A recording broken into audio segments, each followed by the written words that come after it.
Tonight, motorists urged to drive safe around school zones as students return for another year. And Port Lincoln's foreshore set for a multi-million-dollar upgrade. From our 7 Spencer Golf Studios, your nightly news with John Hunt begins now. Good evening, everyone. Thousands of students have returned to classrooms across our region today as the school year gets underway. Motorists are being reminded to take care around school zones and follow the road rules. The bells were ringing out this morning as staff welcome back students for the start of the learning year. Police also showing their presence with Operation Return to School commencing this morning. Patrols keeping their eyes fixed on driver behaviour. For our young children that may be going to school for the first time, they can be quite excited and unpredictable in their behaviour. So as parents, making sure that our children are quite aware of their responsibilities on the road and how to cross safely. Police say they will be targeting the fatal 5, helping to avoid the loss of lives on our local roads. We'll be providing police in and around schools to provide a high visibility presence so we can educate drivers and also pedestrians in relation to dangerous driving or road crossing behaviour. The RAA is issuing a safety plea to motorists after data revealed more than 17,000 road users were caught breaking road rules around schools last year. There's a lot of fines issued across the state for people who've found speeding through school zones, for example, which is, when we think about it, is the one place that is really dangerous to do so. Drivers urged to remain vigilant around school zones and crossings while reducing their speed to 25 kilometres an hour. Children are extremely vulnerable. They're not focused usually on crossing the road safely, so that's why as drivers we all need to be extra vigilant for them as well. Katrina Musson, 7 Spencer Golf News. A woman is faced court following a house fire in Broken Hill. Emergency crews were called to the fire on Gaffney Lane at 3:40 on Sunday, but the home was destroyed. That night, police arrested the 39-year-old at the Broken Hill police station. She was charged with break and enter, destroying property and damaging property by fire. Plans for a multi-million-dollar redevelopment of Port Lincoln have been released, with 4 major projects in the pipeline. Council working on securing federal and state government grants to get the plans off the ground. Build it and they will come, or at least that's the hope. It's cool, I like it. It's really cool. Yeah. The City Council announcing 4 ambitious multi-million-dollar projects across the city, among them upgrading the city's main street, fast-tracking stormwater mitigation and building a new library and cinema complex. A major upgrade of the foreshore set to be the centrepiece. I guess from like a tourist perspective, it would probably be more enticing to bring new families and more attraction to the town. It's very modern looking. But the spending blitz won't come cheap, the council going cap in hand to other levels of government. Overall, over $32 million worth of projects, and we're looking to secure $18 million worth of federal and state funding to deliver those projects. But the plans haven't gone down well with everyone. Some locals say removing car parks will work to the detriment of the foreshore. Parking is pretty crowded here right now and school holidays have just finished, so I'd hate to see it over the holidays. Leave them alone. Car parks are very bloody handy, mate. I reckon there's plenty of car parks down the street. I think as long as there's some kind of access for everyone, I think it'll be fine. A few car parks comes at a cost, but the cost is increase in public realm space and public activity space, which is a much better outcome for the community. 130 construction jobs are predicted to be created. Councils say all 4 are shovel ready if successful with the grants. Nathan Rector, 7 Spencer Golf News. While tourism operators are looking at new ways to attract visitors after the cancellation of the city's AFL pre-season match. The Chamber of Commerce says the news is disappointing for the industry, which is still battling against COVID-19. Yet another blow for tourism operators and hoteliers in the Still City. It's a disappointment, there's no doubt about that. Most of the hotels in town were fully booked, some very heavily booked, so they're getting cancellations as we speak. The much anticipated clash between Port Adelaide and Carlton at Bennett Oval has been cancelled. Mr McLeod says many businesses were working together by hosting events and offering special football packages to lure visitors to town. Justin Commons from the council have had a couple of meetings with the business community and the hoteliers and service groups, so there was a lot of things planned. Street party, markets down the Adirond Gardens, etc. The markets are still scheduled to go ahead. Fans say although the decision is reasonable, it's still disappointing. A lot of Port Power supporters around this town and the region. I've been getting phone calls like you wouldn't believe, wanting to buy tickets. The AFL says the decision was made to help minimise potential COVID-19 exposure by reducing travel ahead of the premiership season. Absolutely get it. You know, like, it's better to be safe than sorry. Local footy fans are being encouraged to continue supporting their own. We'll start in April, and if anybody's interested in being umpiring or any of that sort of stuff, please give me a call. Sophia Contagonos, 7 Spencer Gulf News. Still to come tonight, Broken Hill businesses kept busy over the Christmas period, and Oysterfest ready to go.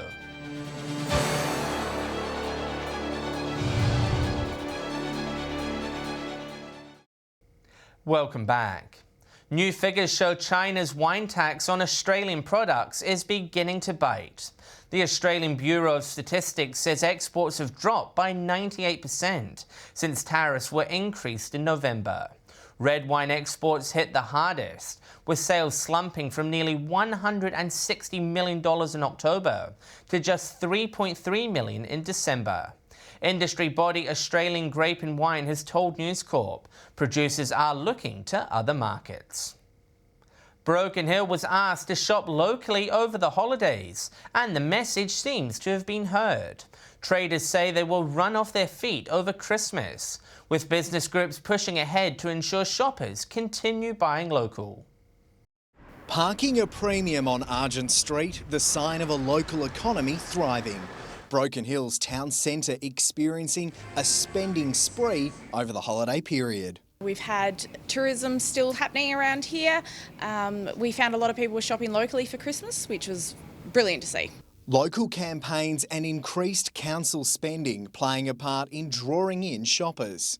Big difference to last year. The towns felt quiet, it didn't feel like Christmas. The council have made a big effort this year to do some decorations and things like that. The holidays saw increased spending on Far West Proud gift cards too. More than $100,000 loaded onto cards in the lead up to Christmas. We've seen around 65% of that already redeemed, so that's already been spent in our region. 190 businesses now accepting the gift cards. It can be related to several casual positions, full-time positions, so when you start to look at those figures and see what that means for local business, it's really exciting. In a sign of confidence for Broken Hill, the recently formed Small Business Association also seeing an increase in membership.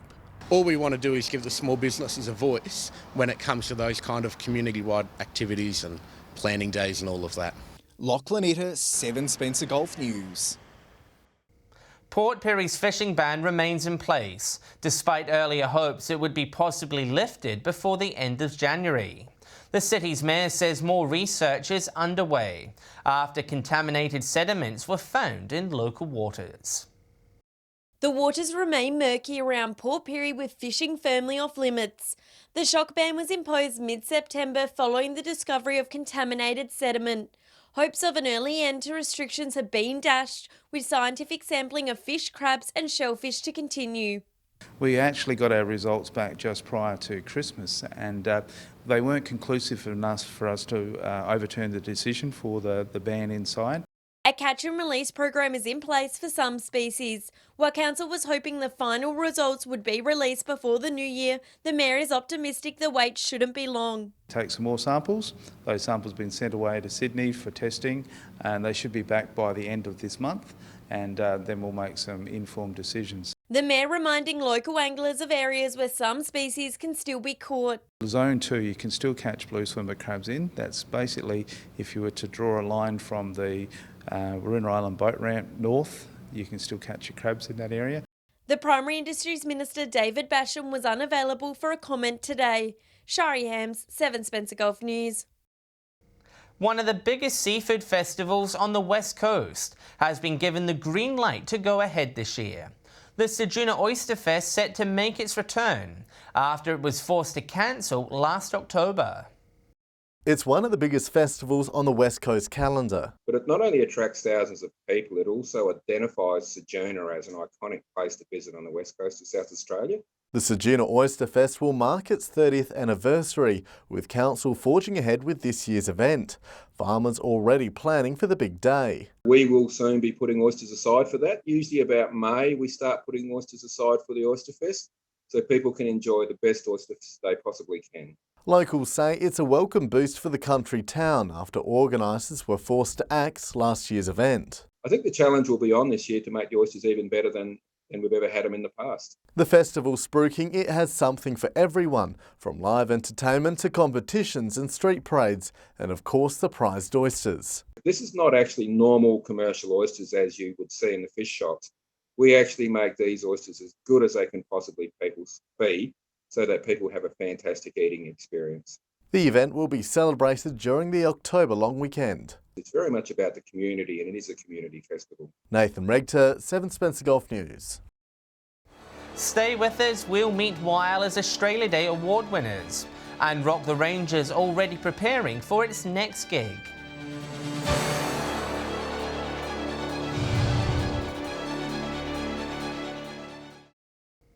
A shed has been destroyed by an early morning fire in Broken Hill. There were fears the home on Piper Lane was alight when fire crews received a call around 6 a.m. The fire was contained to the rear of the property, but a shed and car were extensively damaged. Thankfully, nobody was injured. Crime scene officers examined the scene, and while the fire is not believed to be suspicious, anyone with information is being asked to contact local police. Multiple Whyalla residents have been awarded for their hard work and effort in giving back to their community.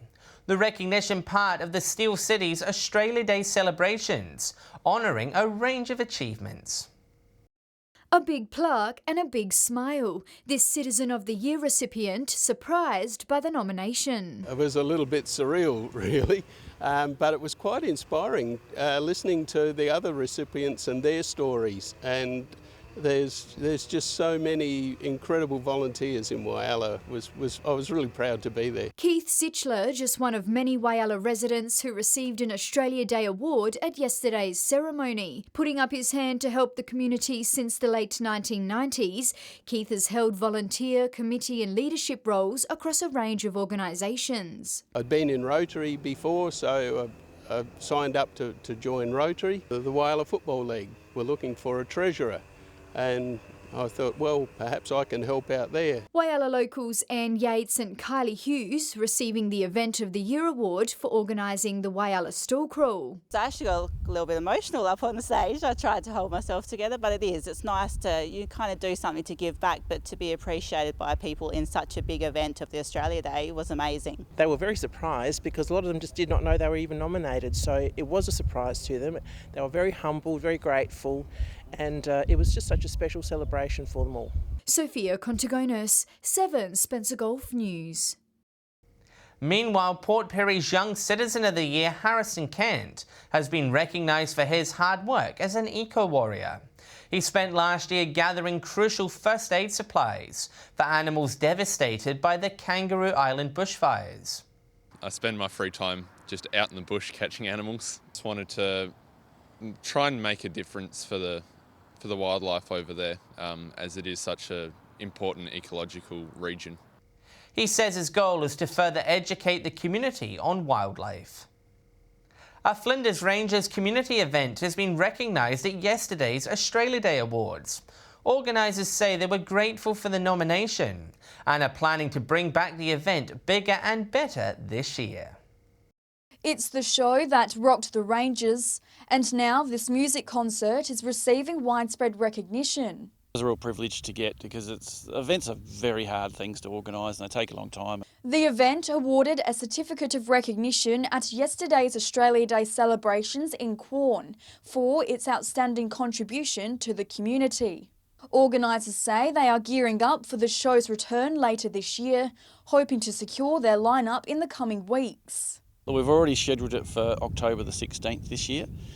Still working on the lineup, but if we're getting the people I'm aiming for, it'll be absolutely off the scale. It'll be fantastic.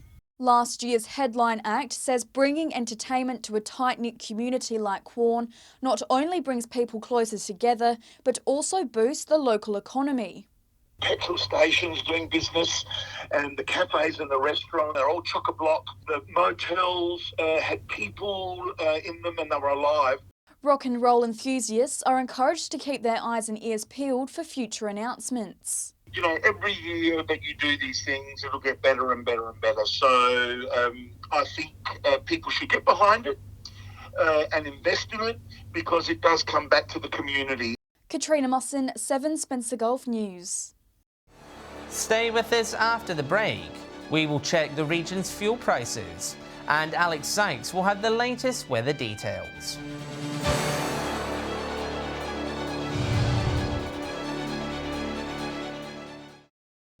Hello again. Time to check what price you can expect to pay at your local petrol station this week. Here's Lachlan Itter with Fuel Watch. If you were looking to score a bargain filling up after the school pickup, you would have been disappointed. It's been another week of rising fuel prices. Taking a look at unleaded, and once again it's a sea of red. Port Lincoln and Whyalla jumped 5 cents per litre. They joined Broken Hill with the unenviable title of the highest prices in our region. In those 3 cities you'll pay $1.30 a litre. Port Augusta and Port Pirie also recorded slight increases up to $1.23 and $1.21 respectively, but Pirie is still our cheapest regional centre. Kadina recording a small hike up to $1.23, while Adelaide's dropped a sizable 13 cents from last week to sit on $1.18. Over to diesel now, and while everywhere cops are beating, Whyalla drivers took the worst hit, all the way up to $1.28. Broken Hill drivers also feeling the pain, filling up for $1.33 a litre. Port Augusta, Port Pirie and Kadina are all hovering around the $1.20 mark. Port Lincoln, the pick of the bunch, where you'll pay $1.18. And finally to Autogas, where at last there's no surprises at all. Prices mostly unchanged from last week. $1 in Port Lincoln and Whyalla, 90 cents in Port Augusta and Kadina, and just 88 cents in Port Pirie and Broken Hill. Remember, of course, that these prices are the regional averages and do not reflect any one particular outlet. And if you do spot unleaded, diesel or Autogas cheaper, be sure to let us know on our Facebook page. And with the latest weather forecast, here's Alex Sykes with all the details.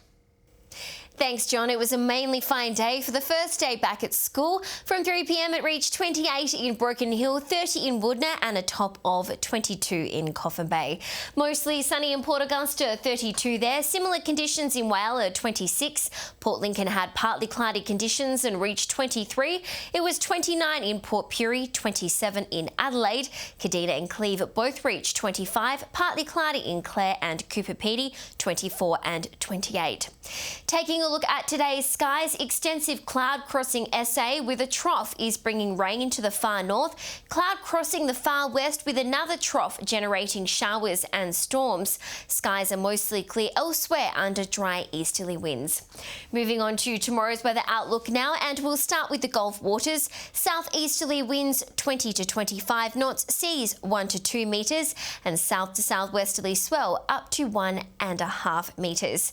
Showers in some parts of the region tomorrow. Port Lincoln forecast to reach 24 degrees, Cleve 28, Woodner 27, Whyalla partly cloudy 32, similar conditions in both Port Augusta and Kadina 36 and 32 degrees, cloudy conditions in Port Pirie set to reach 35, Clare to top 31 and mostly sunny in Broken Hill 32. Taking a look further through the week now, mainly fine conditions across the region on Friday. Cooper Pedy to top 36, windy in Whyalla Whyalla to reach 27. Cloudy in Woodner also set to top 27 degrees. Similar conditions on Saturday. Cooper Pedy 35 degrees. Sunny in Broken Hill 32. Cloudy conditions in Adelaide also set to reach a high of 26 degrees. And heating up slightly on Sunday, 36 in Cooper Pedy, windy in Port Augusta and Whyalla, sunny in Port Pirie and Kadina, Port Lincoln 24. At least it's just a short school week for the kids and parents with some decent weather on the way for the weekend, John. And that's all from me for tonight. It's back to you. Thanks, Alex. And that's the local news this Wednesday evening. Thanks for joining us. I'll have updates later, but until then, enjoy your evening. Good night.